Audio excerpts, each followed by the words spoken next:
વડોદરા શહેરના કારેલીબાગ વિસ્તારમાં આવેલા અમિતનગર સર્કલ નજીક પેસેન્જર બેસાડવાના મુદ્દે બબાલ સર્જાઈ હતી, જેમાં 4 થી 5 લોકો ઇજાગ્રસ્ત થયા હોવાનું સામે આવ્યું છે.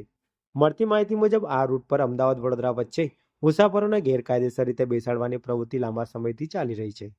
ચાલકો દ્વારા ગેરરીતિથી પેસેન્જર ઉઠાવવાના મુદ્દે અવારનવાર વિવાદ સર્જાતા રહે છે.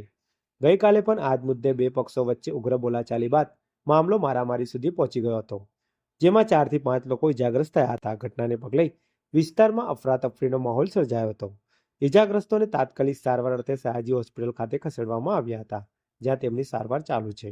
ઉલ્લેખનીય છે કે આ પહેલા પણ આ રૂટ પર મુસાફરોને બેસાડવાના મુદ્દે અનેકવાર વિવાદ અને બબાલ થઈ ચૂકી છે. ઘટનાની જાણ થતાં પોલીસ સ્થળ પર પહોંચી હતી અને સમગ્ર મામલે વધુ તપાસ હાથ ધરી છે. ગાડી ભરવા બાબતે કઈ ગાડી? અમિતનગર સારી ગાડી પર હતા. કોની જોડે મગજમારી? આ સરદારજી છે, મહેશ સરદારજી, જાનમ સરદારજી અને કુલ 5 જણા હતા.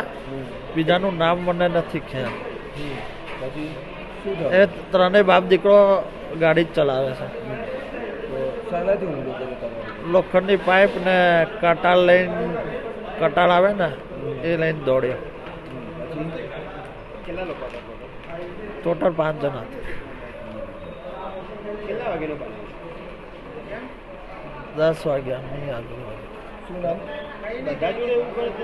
બધા જોડે એવું કરે છે. દુશ્મની કોઈ તમારી? મારી પહેલાં બી એ મારી જોડે માથાકૂટ કરેલી ને એવું કીધેલું અને જાનથી મારી નાખવાનું.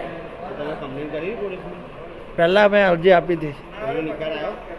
ના, અરજી આપી હતી એની કયા પોલીસ સ્ટેશનમાં? હરણીમાં. કોઈ કાર્યવાહી નહીં કરી હરણી વાળા? આ મારી એની જવાબદારી કોણ? પોલીસની? હા, તમને મારી હવે જવાબદારી કોણ? એ લોકોની જ જવાબદારી ને. તો અરજી કરેલી પોલીસ સ્ટેશન? પોલીસની જવાબદારી બને ને. શું નામ? હરીશ ગઢવી.